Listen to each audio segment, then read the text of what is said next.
How to schedule auto shutdown in Windows 10 or 11.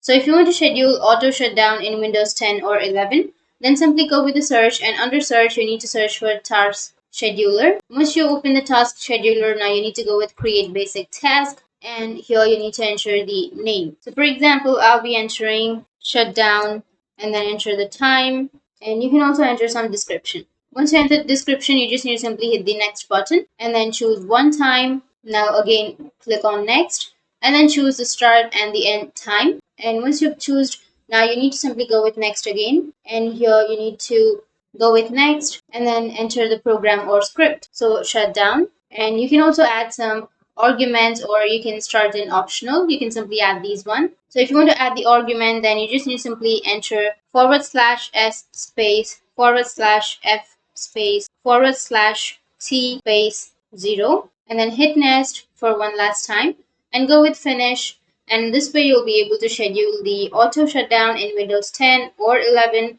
And if you have any questions, feel free to comment below. Thanks for watching.